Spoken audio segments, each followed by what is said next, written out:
ডিকোডে স্বাগত। ডিকোডে আজকের অতিথি অধ্যাপক বদরুল আলম খান। আমরা তার কাছে শুনব ইরান এবং যুক্তরাষ্ট্রের মধ্যেকার যে সংঘাতময় পরিস্থিতি, তার সর্বশেষ অবস্থা কি এবং কি হতে যাচ্ছে।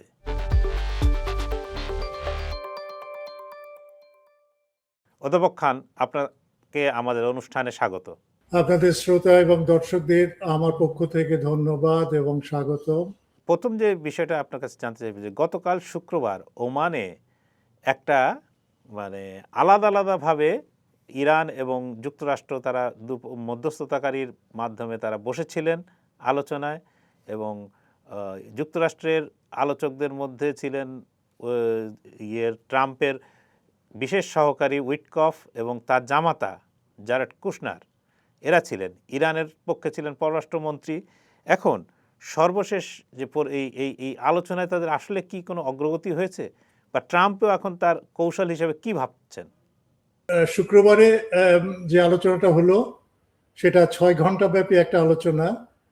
এটা ওমানের মাসকাটে অনুষ্ঠিত হলো।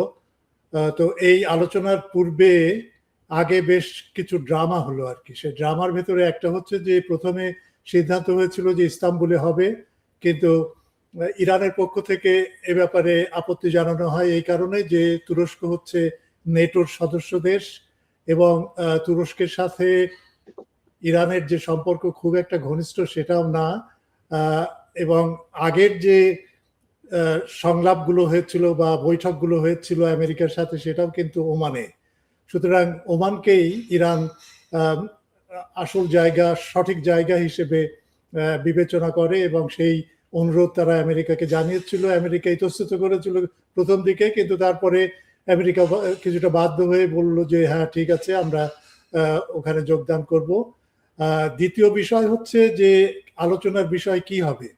এইসব আলোচনার যেটা আলোচনা শুরু হলো, সেটা কিন্তু আলোচনার মূল বিষয়বস্তু নিয়ে আলোচনা শুরু হয়নি বলে আমি মনে করি। এই কারণে যে আলোচনার ফ্রেমওয়ার্কটা কি হবে, সেই ফ্রেমওয়ার্কটাই কিন্তু ঠিক করার উদ্দেশ্য ছিল এই ওমানের যে মিটিংয়ে এবং আলোচনা সভায়। তো ইরানের পক্ষ থেকে বলা হয়েছে যে আমরা একটা মাত্র বিষয় সিদ্ধান্ত নিব, সেটা হচ্ছে পারমাণবিক যে জ্বালানি সমৃদ্ধকরণের যে বিষয়টা, সেটা নিয়েই আমরা আলোচনা করব। অন্য বিষয়গুলো আমরা আলোচনা করব না। যে বিষয়ের মধ্যে অন্তর্ভুক্ত ছিল ইরানের মিসাইল ক্যাপাসিটিটাকে সীমিত করা 500 কিলোমিটারে, এবং এই 500 কিলোমিটারে সীমিত করার অর্থ হচ্ছে আমেরিকার উদ্দেশ্য হচ্ছে যেন ইরান তার ক্ষেপণাস্ত্র দিয়ে ইসরায়েলকে আক্রমণ করতে না পারে, বা ইরান যেন নিজেকে ডিফেন্ডও না করতে পারে, এইরকম একটা পরিস্থিতি সৃষ্টি করা। আর একটা হচ্ছে যে সমস্ত প্রক্সি আছে, আমি ঠিক প্রক্সি বলি না, ইরানের সাথে যে সমস্ত গোষ্ঠীর বা প্রতিবাদী কণ্ঠের যে সমস্ত যোগাযোগ আছে, যেমন ইয়েমেনে হুতি, তারপরে লেবাননে হিজবুল্লাহ, এবং গাজাতে যে প্রতিরোধ গড়ে উঠেছে তার সাথে ইরানের সম্পৃক্ততা এবং সম্পর্ক, এদের সাথে সম্পর্ক সম্পূর্ণ ছিন্ন করতে হবে। এবং এমনও ইঙ্গিত দেওয়া হয়েছে যে দেখো, তোমার ইরানের সাথে রাশিয়া এবং চীনের যে ভালো সম্পর্ক আছে, কিউবার সাথে আছে, এই সম্পর্কগুলো নষ্ট করতে হবে বা বন্ধ করতে হবে। তার মানে ইরানকে সম্পূর্ণভাবে একেবারে সবকিছু থেকে বিচ্ছিন্ন করে তাকে তার প্রতিরক্ষার দিকটাকে একদম নিম্ন স্তরে নিয়ে সুযোগ করে দেওয়া, যেন ইসরায়েল যেন ইরানকে পরবর্তীতে আক্রমণ করতে পারে।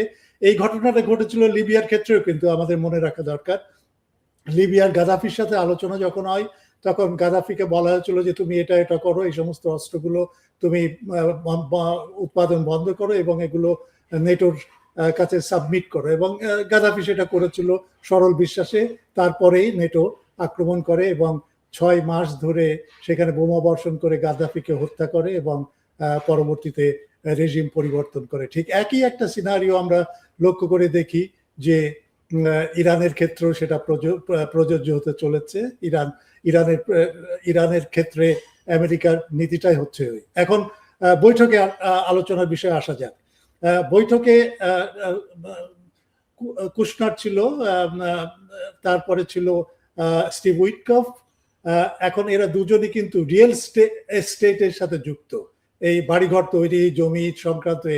এদের কূটনৈতিক ক্ষমতা কতটুকু সেটা একটা বিষয়বস্তু, এবং ইরানের পক্ষ থেকে এই ব্যাপারে সন্দেহ এবং এ ব্যাপারে মৃদু আপত্তি থাকলেও ইরানের কিছু করার ছিল না, যেহেতু তারা আমেরিকার প্রতিনিধি হিসেবে এই আলোচনায় যোগ দিবে। কিন্তু মজার ব্যাপার হলো যে হঠাৎ করে দেখা গেল যে মিটিং চলাকালে আমেরিকার সেন্টকম, যে সেন্ট্রাল কমান্ড, অর্থাৎ মধ্যপ্রাচ্যের আমেরিকার যে ঘাঁটিগুলো আছে এবং আমেরিকার যে মিলিটারি ইনস্টলেশনস গুলো আছে, তার যে প্রধান কুপার, জেনারেল কুপার, সে হঠাৎ করে ঢুকে পড়ে সেখানে মিটিং এ যোগ দিল। এটা হচ্ছে আমেরিকার একটা শক্তি প্রদর্শনের একটা কৌশল, যতদূর সম্ভব ইরানকে একটা ধারণা দেওয়া যে তুমি এই আলোচনায় এসছো ঠিকই, কিন্তু তোমাকে আমরা চারিদিক থেকে ঘিরে রেখেছি, এবং যিনি এই আমেরিকার আদেশ পালন করবে এবং এই মিলিটারি পাওয়ারটাকে ব্যবহার করবে, তিনি হচ্ছেন জেনারেল কুপার। সুতরাং তিনিও এখানে আছেন। এরকম একটা শক্তির একটা প্রচন্ড একটা প্রেশারের মাধ্যমে এই আলোচনাটা শুরু হয়। তো ইরানের পক্ষ থেকে কিন্তু প্রথমেই আব্বাস আরাচি, প্রধান পররাষ্ট্রমন্ত্রী, বলেছিলেন যে এখানে কোনো ভয় ভীতি সৃষ্টি করে কোনো আলোচনা হবে না, কারণ এটা একটা কূটনৈতিক এবং সার্বভৌম দুটি দেশের মধ্যে আলোচনা হচ্ছে। সুতরাং এই বিষয়টা দেখার প্রয়োজন, কিন্তু আমেরিকা সেদিকে কোনো তোয়াক্কা করেনি, না করে সেন্টকমের প্রধানকে এখানে নিয়ে আসে।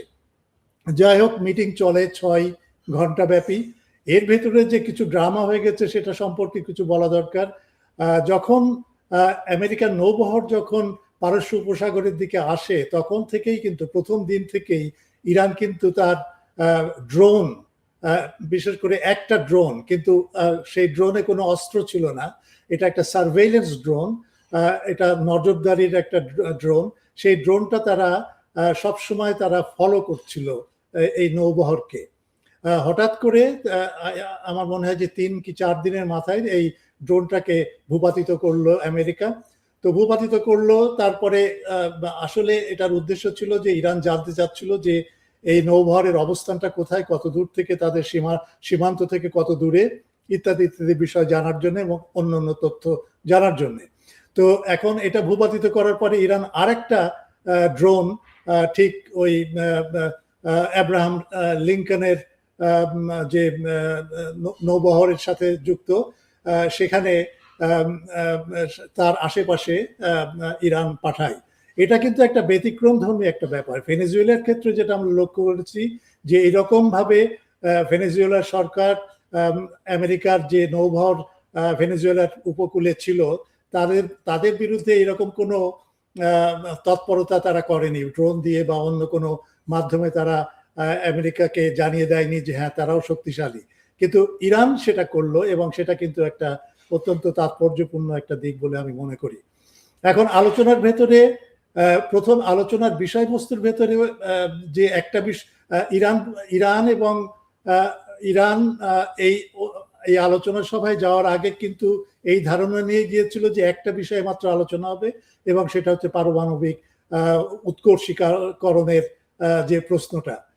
তো ওখানে যে দেখা গেল যে উইটকফ এবং কুশনার এরা অন্যান্য প্রশ্ন তুললো। তার ভেতরে দ্বিতীয় নাম্বার, এই পারমাণবিক ছাড়াও দ্বিতীয় প্রশ্ন ছিল যে মিসাইল নিয়ে আলোচনা হবে, ক্ষেপণাস্ত্র নিয়ে, ইরানের ক্ষেপণাস্ত্র নিয়ে আলোচনা হবে 2। 3 নাম্বার হচ্ছে যে সমস্ত প্রক্সি আছে ইরানের, তাদের সাথে ইরানের সম্পর্ক ছেদ করতে হবে।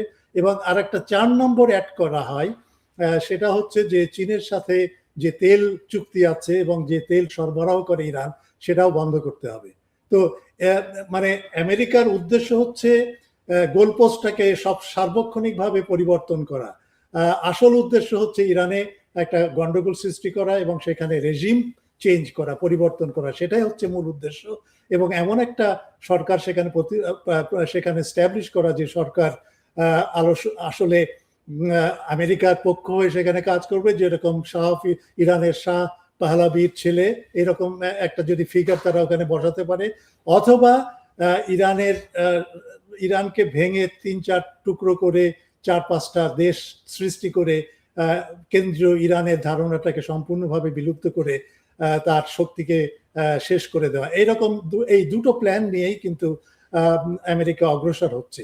এবং সেই কারণে এক পর্যায়ে যখন আলোচনা একটা স্থিতিশীল অবস্থায় পৌঁছে গেল এবং কোনো দিকে মোড় নিচ্ছে না, তখন আব্বাস আরাচি বলল যে ইরান আর এখানে পার্টিসিপেট করবে না, এবং আব্বাস আরাচি বেরিয়ে আসে এবং তারপরে সে ইরানে প্রত্যাবর্তন করে তেহরানে, এবং বলে যে হ্যাঁ, আলোচনা মোটামুটি একটা সৌহার্দ্যপূর্ণ পরিবেশে হয়েছে, কিন্তু আমরা পরবর্তীতে আরো আলোচনা চালিয়ে যাব।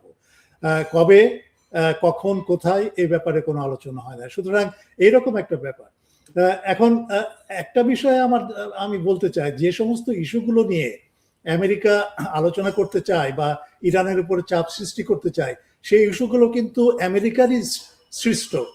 এটা ইরানের পক্ষ থেকে কোনো ত্রুটি হয়নি যে কারণে এখন নতুন করে বসতে হবে। যেমন ধরেন, যেমন এই পারমাণবিক বিষয়টা নিয়ে যে ইরান কতটুকু উৎকর্ষী সাধন করতে পারবে তার জ্বালানি, পারমাণবিক জ্বালানি, সেটা নিয়ে কিন্তু আলোচনা ইতিমধ্যে হয়েছে। এবং সেই আলোচনায় সমস্ত ইউরোপের 3-4টা দেশ এবং রাশিয়া সহ 3-4টা দেশ সেই আলোচনাকে 2015 সালে ওবামার সময়ে 2015 সালে একটা চুক্তি স্বাক্ষর হয়, এবং সেই চুক্তির পরে ইরান যে সমস্ত দিকগুলো বিবেচনায় নিবে সেগুলো সব ঠিকঠাক করা হয়, এবং ইউনাইটেড নেশনসের সিকিউরিটি কাউন্সিলও কিন্তু এটা মেনে নেয়। কিন্তু হঠাৎ করে 2018 সালে যখন ডোনাল্ড ট্রাম্প যখন প্রেসিডেন্ট, তখন ডোনাল্ড ট্রাম্প হঠাৎ করে এসে বলল যে তারা যে ওই যে চুক্তিটা হয়েছিল জিপিএসও নামের যে চুক্তিটা আমার এক্স্যাক্টলি মনে পড়ছে না, কিন্তু সেটা হচ্ছে কম্প্রিহেন্সিভ একটা ট্রিটি, এবং সেই ট্রিটির অধীনে ইরান একটা লেভেল পর্যন্ত তার এই জ্বালানি উৎকর্ষীকরণ করতে পারবে, তার বেশি না।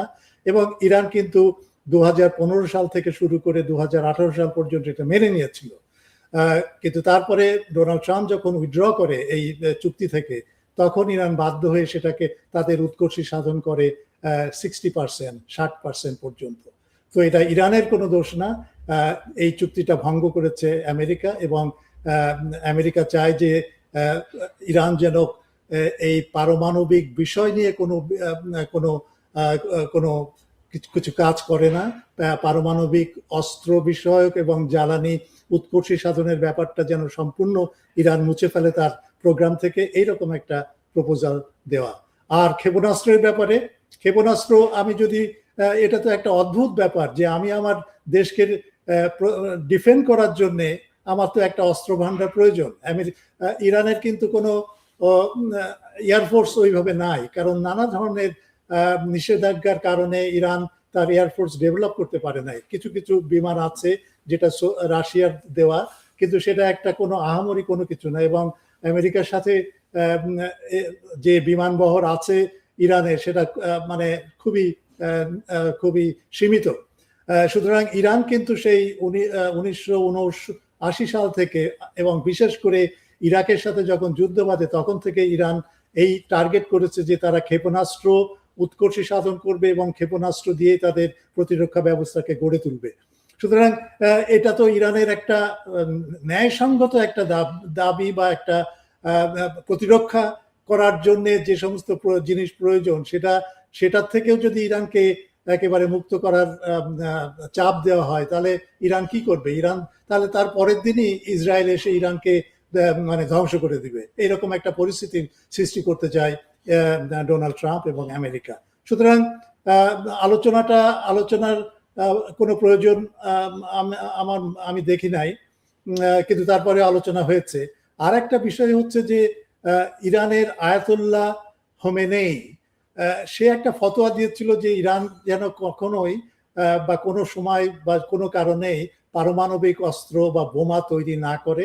এটা একটা রিলিজিয়াস, একটা ধর্মীয় দিক থেকে, যে এটা একটা অত্যন্ত বিধ্বংসী একটা অস্ত্র এবং সেটা মানে লক্ষ লক্ষ সাধারণ মানুষ, নির্দোষ মানুষকে হত্যা করবে এবং মানে নিহত হবে তারা।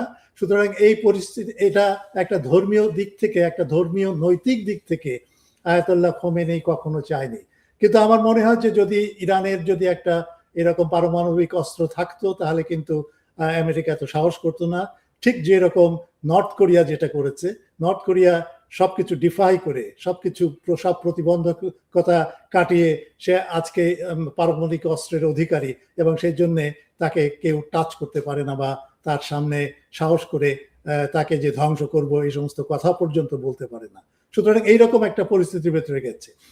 আর একটা বিষয় আমি সাথে যোগ করে আমি শেষ করি, সেটা হচ্ছে যে এমআইটির একজন প্রফেসর টেড পাস্কাল, তিনি অত্যন্ত বিখ্যাত একজন এবং প্রখ্যাত একজন বিজ্ঞানী এবং এই পারমাণবিক বিষয় নিয়ে আলোচনা, মানে তিনি অত্যন্ত একজন বড় বিশেষজ্ঞ, এবং তিনি কিছুদিন আগে, প্রায় 4 মাস আগে বলছেন যে যে সমস্ত সেন্ট্রিফিউজ ইরানে আছে এবং ইরান যে 6 মাস থেকে 7 মাসের ভেতরে যখন কোনো তদারকি ছিল না, ইন্টারন্যাশনাল অ্যাটমিক এনার্জি কমিশনের কোনো তদারকি ছিল না, তখন ইরান তার ধারণায় অলরেডি এনরিচ করেছে ইউরেনিয়াম করে, এমন একটা গ্রেডে পৌঁছেছে যে গ্রেড দিয়ে পারমাণবিক অস্ত্র তৈরি করা যায়। এবং তার ধারণায় ইরান অলরেডি মানে ঘোষণা না দিয়েই তার পারমাণবিক অস্ত্র আছে, এইরকম একটা সন্দেহ তিনি করছেন। ইসরায়েলের পারমাণবিক অস্ত্র আছে, বোমা আছে, কিন্তু ইসরায়েল তো কোনো সময় ঘোষণা করেনি। পাকিস্তান কোনো সময় ঘোষণা করেনি যে তার পারমাণবিক অস্ত্র বোমা আছে।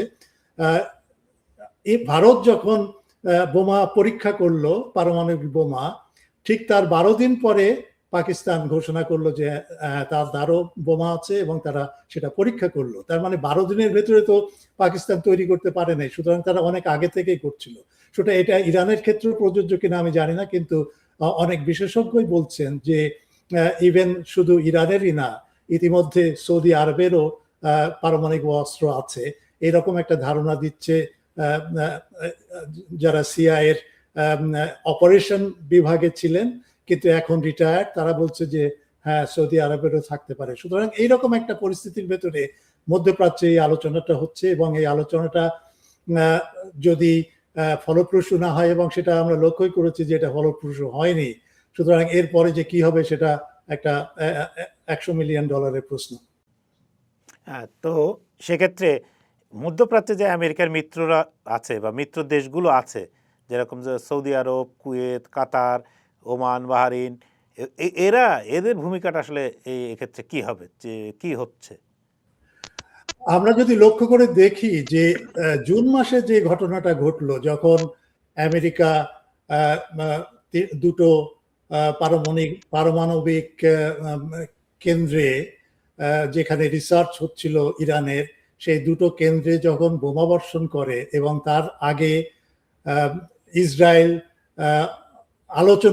যখন আলোচনা চলছে আমেরিকার সাথে ইরানের এই পারমাণবিক অস্ত্র মানে বিশুদ্ধিকরণ নিয়ে ইত্যাদি ইত্যাদি বা উৎকৃষ্টকরণ নিয়ে, তখন ইসরায়েল আক্রমণ করে, ইরানের অনেক বিজ্ঞানীকে মেরে ফেলে, অনেক সেনাবাহিনীর বড় বড় অফিসারদেরকে মেরে ফেলে, এবং হোমেনিকে মারার চেষ্টা করেছিল কিন্তু তাকে খুঁজে পায়নি।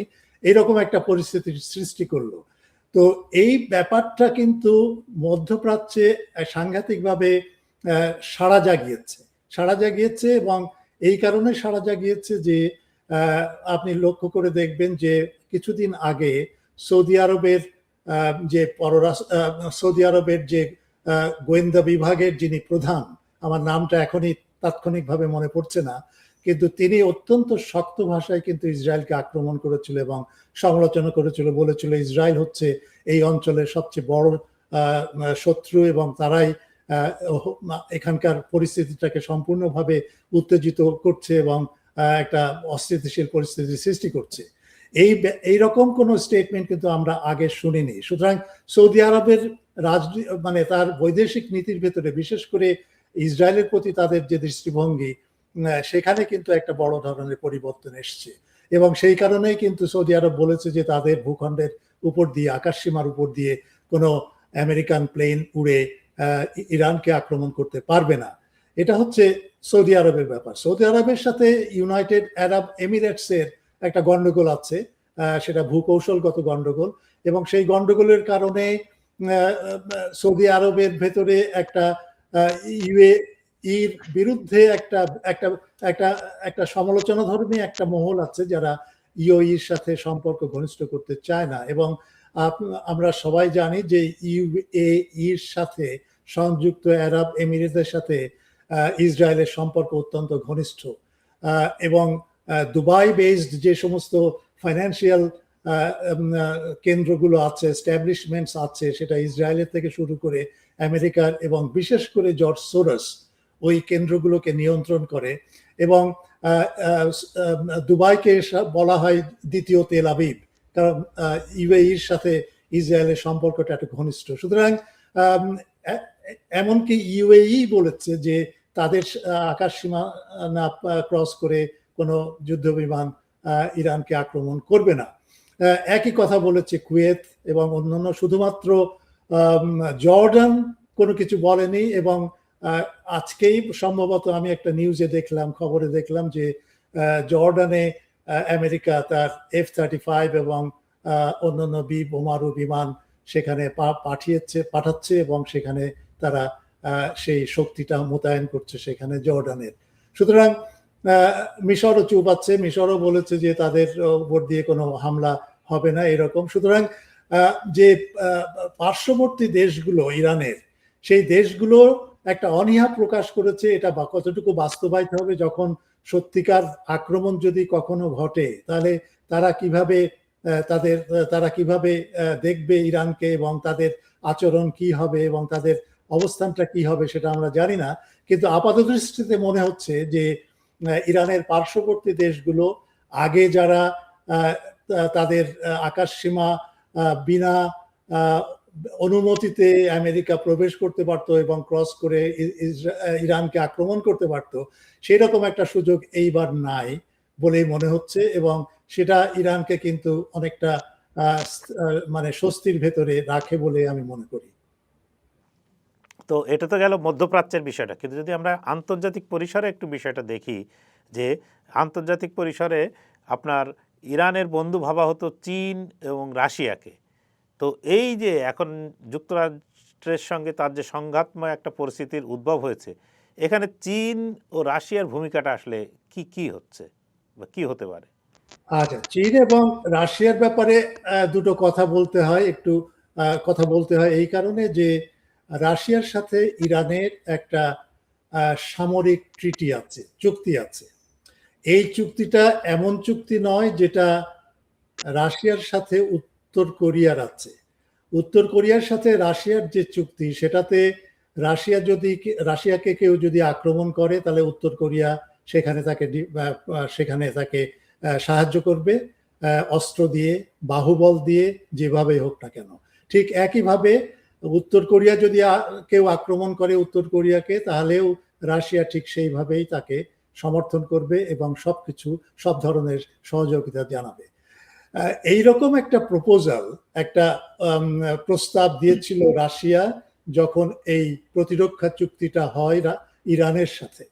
ইরান তখন বলেছিল যে না, আমরা এত দূর পর্যন্ত যেতে চাই না, আমরা শুধু এই পর্যন্ত যাব যেখানে সামরিক বাহিনী রাশিয়ার সাথে সামরিক বাহিনী ইরানের একটা যোগ সম্পর্ক থাকবে, আদান প্রদান থাকবে, জয়েন্ট এক্সারসাইজ হবে, এইরকম একটা সহযোগিতাপূর্ণ একটা অবস্থা বা একটা কন্ডিশন সেই চুক্তিতে অন্তর্ভুক্ত হয়েছিল। কিন্তু ওই রকম একটা যেটাকে বলে আয়রন ক্ল্যাড যে চুক্তি, যেখানে একে অপরকে সাহায্য করবে, ঠিক যেরকম নেটোর ভেতরে আছে, নেটোর পঞ্চম ধারায় তার কনস্টিটিউশনে, যে এক দেশ আক্রমণ হলে অন্য সব দেশ তাকে সাহায্য করবে এবং সমর্থন করবে।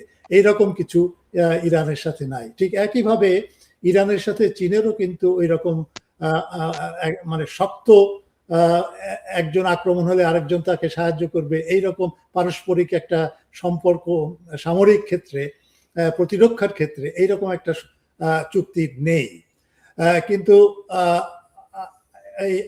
আমি খুব রিসেন্টলি, গতকাল পর্যন্ত আমি জানি যে ইরান, রাশিয়া এবং চীন এই তিন দেশ মিলে প্রতি বছরই একটা নৌ মহড়ার এবং একটা এক্সারসাইজ করে, নেভেল এক্সারসাইজ, এবং সেটা পারস্য উপসাগরে হয়, ওমান উপসাগরে হয়, অর্থাৎ পারস্য উপসাগরের দক্ষিণের দিকে, ইরানের দক্ষিণ অঞ্চলের দিকে। এটা 2018 সাল থেকে চলে এসছে, প্রায় 6 বছর ধরে, 7 বছর ধরে চলছে, কি 8 বছর ধরে চলছে। এবং এই এক্সারসাইজের কথা ছিল ফেব্রুয়ারি মাসের 15 থেকে মার্চের 3 তারিখ পর্যন্ত, বা 3 কি 2 তারিখ পর্যন্ত, আমার সঠিক ডেটটা মনে নাই।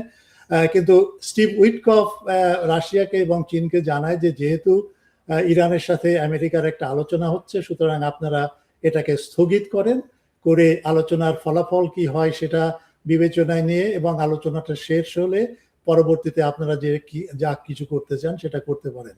তো আলোচনাটা ফেল করেছে। তো এখন জানি না যে এক্সারসাইজটা হবে, কখন হবে, কি পর্যায়ে হবে, কোন মাপে হবে। সুতরাং এই যদি এক্সারসাইজটা হয় তাহলে কিন্তু আমেরিকার পক্ষে অত্যন্ত কঠিন হবে এই কয়েক ডজন রাশিয়ান, আরো চীনের এবং ইরানের নৌবহরে উপস্থিতিতে আমেরিকা তখন ইরানকে আক্রমণ করবে কিনা সেটা একটা ভাববার বিষয়। এটা হচ্ছে এক দিক। দ্বিতীয় দিক হচ্ছে যে রাশিয়ার সাথে ইরানের এবং ইরানের সাথে চীনের সম্পর্কটা অত্যন্ত ঘনিষ্ঠ এই কারণে, এর একমাত্র কারণ হচ্ছে ভূকৌশলগত দিক থেকে ইরানের অবস্থান। ইরান যদি আমেরিকার যদি ধ্বংস হয়, অথবা ইরানে যে বিদ্যমান যে সরকার আছে সেই সরকার যদি ক্ষমতাচ্যুত হয়, তাহলে লক্ষ্য করে দেখবেন যে রাশিয়ার দক্ষিণ অঞ্চল, আজারবাইজান থেকে শুরু করে আর্মেনিয়া, জর্জিয়া, এই অঞ্চলটা একদম ওপেন হয়ে যায়। এটা হচ্ছে রাশিয়ার আন্ডারবেলি। সুতরাং রাশিয়া সর্বতোভাবে চেষ্টা করবে ইরানকে সাহায্য করা, এবং তার জন্য রাশিয়া যথেষ্ট পরিমাণে সাহায্য দিয়েছে বলে আমার ধারণা। বিশেষ করে S-400 যে প্রতিরক্ষা ব্যবস্থা, যে ক্ষেপণাস্ত্র প্রতিরক্ষা ব্যবস্থা, এটা হচ্ছে এক। আর দ্বিতীয় হচ্ছে যে আরো কিছু অত্যাধুনিক যন্ত্রপাতি যেটা দিয়ে আগে থেকে ডিটেক্ট করতে পারে, নিরীক্ষণ করতে পারে আমেরিকার আক্রমণ কোথা থেকে হচ্ছে। আজকে একটা খবর পেলাম, সেটা হচ্ছে যে চীন দুটো জিনিস করেছে। একটা হচ্ছে চীন ইতিমধ্যে একটা যুদ্ধ জাহাজ পাঠিয়েছে, যেটা হচ্ছে গোয়েন্দা জাহাজ। সেখানে রাডার আছে, রাডার দিয়ে তারা জানতে পারবে যে কখন আক্রমণটা হচ্ছে, ইত্যাদি ইত্যাদি, এই ইনফরমেশন গুলো ইরানকে দেওয়া। সুতরাং এই যুদ্ধ জাহাজটা ইতিমধ্যে পারস্য উপসাগরের দিকে রওনা হয়েছে, এবং পৌঁছেছে কিনা আমি জানি না, এরকম একটা পরিস্থিতি। আর একটা হচ্ছে গতকাল চীন একটা বিশেষ রাডার, অত্যাধুনিক একটা রাডার, যেটা তারা অলরেডি তৈরি করেছে, উৎপাদন করেছে, সেটা হচ্ছে YLC-8B। এই রাডারটা হচ্ছে যে জিপিএস আছে আমেরিকার, সে জিপিএসটাকে ডিসেবল করতে পারে, বন্ধ করে দিতে পারে। এটা হলো এক। দ্বিতীয় হচ্ছে যে এই রাডার কিন্তু ওই F-35 এর মতো স্টেলথ যে সমস্ত বিমান, যে বিমানগুলো সাধারণ রাডারে ধরা পড়ে না, এই রাডারটা সেটা ধরতে পারবে। এবং 800 কিলোমিটার দূর থেকে যদি কোনো ক্ষেপণাস্ত্র বা প্লেন, যুদ্ধ বিমান যদি ইরানে প্রবেশ করে, করার দিকে যায়, তখন এই রাডার কিন্তু সিগন্যাল দিয়ে ইরানকে সতর্ক করে দিতে পারবে। সুতরাং এটা একটা সাংঘাতিক একটা সাহায্য বলে আমি মনে করব ইরানের ক্ষেত্রে। সুতরাং আমরা যদি ধরেন মনে করি যে হ্যাঁ, রাশিয়া এবং চীন তেমন কিছু করছে না, তাহলে সেটা ভুল হবে। আর একটা হচ্ছে যে এরকম একটা কথাবার্তা চলছে, লারিজানি, ইরানের প্রতিরক্ষা বিষয়ক যিনি প্রধান, সে লারিজানি যখন রাশিয়া সফর করেন এই 4 দিন আগে সম্ভবত, তখন কিন্তু একটা বিষয় নিয়ে আলোচনা হয়, এবং সেটা হচ্ছে রাশিয়া ইরানকে পারমাণবিক আমব্রেলা, যেটাকে বলে ছায়া, রাশিয়ার যে পারমাণবিক অস্ত্রশস্ত্র আছে, সেই পারমাণবিক একটা ছায়া ইরানকে দেওয়া এবং সেইভাবে ইরানকে প্রতিরক্ষা করা বা প্রতিরক্ষা ব্যবস্থাটাকে আরো উন্নত করা, এইরকম একটা চিন্তা হচ্ছে যে হ্যাঁ, রাশিয়া ইরানের সাথে আছে, চীন ইরানের সাথে আছে, এবং তারা আর কিভাবে সাহায্য করছে সেটা এখনো আমরা জানি না, কিন্তু অত্যন্ত সক্রিয়ভাবেই তারা সাহায্য করছে। একটা জিনিস এটা ঠিকই যে ইরানের ভেতরে কিন্তু একটা ইগো আছে, একটা জাতীয়তাবাদী ইগো আছে, এবং তারা যখন 1981 সালে যখন সাদ্দাম হোসেন যখন ইরানকে আক্রমণ করে, তখন কিন্তু ইরান কাউকে পায়নি, সোভিয়েত ইউনিয়নকে পায়নি, অন্য দেশকেও পায়নি, সবাই বস্তুত ইরাককে সহায়তা করেছিল। সেই জন্যে ইরানের একটা ক্ষোভ আছে রাশিয়ার প্রতি, ক্ষোভ আছে চীনের প্রতি, যে হ্যাঁ, তোমরা আমার সেই বিপদের সময় তোমরা কিছু করনি। এই ক্ষোভটা আরো ঐতিহাসিক। আমরা আরো যদি পিছিয়ে যাই তাহলে দেখব যে রাশিয়ার সাথে পারস্য সাম্রাজ্যের এবং পরবর্তীতে ইরানের নানাভাবে, নানা কারণে, নানা বিষয় নিয়ে অসন্তোষ ছিল, এবং ইরান খুব একটা যে রাশিয়াকে ভালো চোখে দেখতো, সেই জিনিসটা এখনো পর্যন্ত আছে। বিশেষ করে ইরানের লিবারেল যে অংশটা, যে উদারনৈতিক রাজনীতিতে যারা বিশ্বাস করে, সেই অংশটার ভেতরে আছে। সুতরাং সেই অংশটা সবসময় কিন্তু চেষ্টা করেছে যে ইরানকে এই রাশিয়া এবং চীন থেকে আলাদা করে ইরান যেন স্বাবলম্বী হয়, এইরকম একটা থিওরি থেকে, এবং পশ্চিমা বিশ্বের সাথে যোগাযোগ রাখা, সম্পর্ক ভালো করা, এইরকম একটা অবস্থান থেকে অগ্রসর হয়েছিল। সেই কারণে রাশিয়া যে যতটুকু সাহায্য করতে চায় সেটাও কিন্তু সম্পূর্ণ সে পারে না, এই কারণে যে ইরান, আমি যদি না চাই তাহলে তো আরেকজন, বিশেষ করে রাশিয়া, মানে এসে বলতে পারে না যে হ্যাঁ, তুমি নাও এটা। ইরানকে রিকোয়েস্ট করতে হবে, এবং সেই রিকোয়েস্টটা ইরান এখন করতে শুরু করেছে, যদিও একটু দেরিতে, কিন্তু তারপরেও আমার মনে হয় যে এই বিপদের দিনে যদি আক্রমণ হয় তাহলে অবশ্যই রাশিয়া এবং চীন, জানি না কিভাবে, কিন্তু তারা সাহায্যের হাত বাড়িয়ে দিবে। তা কি আপনি সামগ্রিক পরিস্থিতি বিবেচনা করে আপনার কি মনে হচ্ছে, যুদ্ধ কি আসন্ন, বা ইরানের উপর? আমি এখনো কেন জানি বিশ্বাস করতে চাই যে যুদ্ধ হবে না। যুদ্ধ হবে না এই কারণে যে আমেরিকা যে অবস্থানে আছে, তার নৌবহর সাংঘাতিক শক্তিশালী, এটা এ ব্যাপারে কোনো সন্দেহ নেই। কিন্তু এটাও সত্যি যে ইয়েমেনে যখন আমেরিকা আক্রমণ করে, সৌদি আরবের সাথে মিলে ইত্যাদি ইত্যাদি আক্রমণ করে যখন, এই গত বছরেই, তখন আমেরিকা যে অস্ত্র ভান্ডার নিয়ে বা যে নৌবহর নিয়ে সেখানে ইয়েমেনের উপকূলে দাঁড়িয়েছিল এবং আক্রমণ করার প্রস্তুতি নিয়েছিল, সেখানে কিন্তু দুটো জাহাজ ছিল, এয়ারক্রাফট ক্যারিয়ার যেটাকে আমরা বলি, বিমান বহনকারী যুদ্ধ জাহাজ, দুটো ছিল। 4টে ছিল ফ্রিগেট, যেগুলো ক্ষেপণাস্ত্র ধ্বংসকারী ইত্যাদি ইত্যাদি। অর্থাৎ সেই সময় শক্তির পরিমাণ অনেক বেশি ছিল বলে বিশেষজ্ঞরা মনে করছে। এখন ইরানের উপকূলে যেটা আছে সেটা হচ্ছে ওই ইয়েমেনের তুলনায় অত বড় না। তো ইয়েমেনে কিন্তু আমেরিকা যে মার খেয়ে ফিরে এসছে, ইয়েমেন উচিত শিক্ষা দিয়েছে আমেরিকাকে, এবং আমেরিকা সেটা ভুলে যেতে চায়। কিন্তু আমি যদি এখন ইরানের উপকূলে আমেরিকা যে নৌবহর এবং আর্মাডা যে মোতায়েন করেছে সেটার শক্তির দিক থেকে এখনো পর্যন্ত ওই শক্তির সাথে তুলনা করা যায় না। কিন্তু যদিও আমি শুনছি যে আমেরিকা আরো দুটো এয়ারক্রাফট ক্যারিয়ার পাঠানোর চিন্তা করছে বা অলরেডি তারা পাঠিয়েছে এবং এখনো এসে পৌঁছায় নাই। সুতরাং এইরকম একটা পরিস্থিতির ভেতর দিয়ে যাচ্ছে। সুতরাং এইরকম একটা ধারণা পাওয়া খুবই সহজ বা সিদ্ধান্তে পৌঁছানো খুবই সহজ যে হ্যাঁ একটা যুদ্ধ হতে যাচ্ছে। কিন্তু কিন্তু ইরানের যে ক্যাপাসিটি, যেটা তার যে সক্ষমতা, বিশেষ করে ক্ষেপণাস্ত্রের দিক থেকে চিন্তা করলে সেটা কিন্তু একটা সাংঘাতিক ব্যাপার। সেটা আমরা এখনো পর্যন্ত খুব মানে সেটা কতটুকু আমরা অনুমান করতে পারি বা বিশেষ করে আমেরিকা এবং ইসরায়েল কতটুকু অনুমান করতে পারে সে ব্যাপারে আমার সন্দেহ আছে। আমি আরেকটা জিনিস শুনেছি, সেটা কতটুকু সত্য জানি না, যে গত 2 দিন কি 3 দিন আগে আমেরিকা রাশিয়ার মাধ্যমে একটা প্রস্তাব পাঠিয়েছিল যে হ্যাঁ আমরা খুব সীমিত আকারে একটা আক্রমণ করব এবং ইরানও যেন সীমিত আকারে আমাদের কোনো লক্ষ্যবস্তুর উপরে আক্রমণ করে, এইভাবে আমরা মিটমাট করে আমরা আমাদের নৌবহর আমরা উইথড্র করব।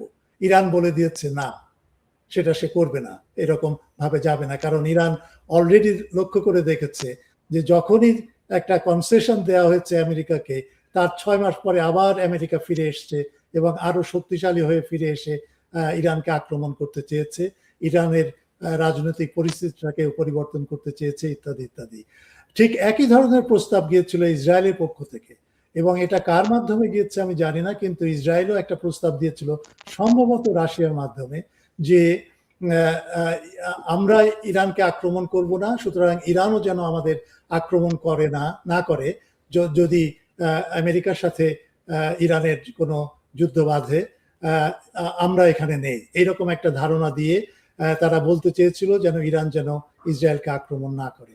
সেটাও কিন্তু ইরান প্রত্যাখ্যান করেছে, প্রত্যাখ্যান করে সোজাসুজি সরাসরি জানিয়ে দিয়েছে যে ইরানের যে কোনো একটা বস্তুকে যে কেউ আঘাত করলে বা আক্রমণ করলে ইরান প্রত্যুত্তর দেবে, এবং সেটা শুধু আমেরিকার লক্ষ্যবস্তুর উপরেই না, কেবলমাত্র ইসরায়েলকে আক্রমণ করবে না, আমেরিকার যে অর্থনৈতিক স্বার্থ আছে, বিশেষ করে সংযুক্ত আরব এমিরেতের দুবাই নগরীতে, সেখানেও আক্রমণ করবে, এরকম একটা ধারণা ইরান দিয়েছে। এটা কতটুকু শক্তি আমি বলতে পারি না, কিন্তু যারা এটা বলছেন বা যে তথ্য দিয়েছেন তারা অত্যন্ত বিজ্ঞ লোক, মানে একজন, এবং তিনি বহুদিন ধরে মধ্যপ্রাচ্যে ব্রিটিশ কূটনৈতিক হিসেবে কাজ করেছেন, এবং তিনি এই মধ্যপ্রাচ্যের নারী নক্ষত্রের খবর খুব ভালো করে জানেন, এবং তিনি বলছেন যে এরকম দুটো প্রস্তাব দেওয়া হয়েছিল, কিন্তু ইরান সেই দুটো প্রস্তাব প্রত্যাখ্যান করে, এবং শুধু প্রত্যাখ্যানই করে না, এমনকি বলছে যে আমেরিকার যে অর্থনৈতিক এবং ফাইন্যান্সিয়াল যে সমস্ত স্বার্থ আছে এই অঞ্চলে, সেই স্বার্থ দিকে তারা আক্রমণ করবে। ধন্যবাদ অধ্যাপক খান। আমরা এতক্ষণ অধ্যাপক বদরুল আলম খানের ভাষ্য শুনছিলাম এই ইরান ও যুক্তরাষ্ট্রের মধ্যে যে চলমান সংঘাত বা দ্বন্দ্ব, এই নিরসনে কি হতে পারে বা যুদ্ধের সম্ভাবনা আছে কি না, যুদ্ধ ও হলে বা না হলে চীন রাশিয়ার ভূমিকা কি হবে, অনেকগুলো বিষয় এখানে বিস্তারিত জানিয়েছেন অধ্যাপক বদরুল আলম খান। এখন আমরা জানতে চাই আপনার মতামত। আপনি কি ভাবছেন? আমাদের ফেসবুক পেজ এবং ইউটিউব চ্যানেলের কমেন্ট সেকশনে গিয়ে আপনি আপনার মতামত জানিয়ে দিন।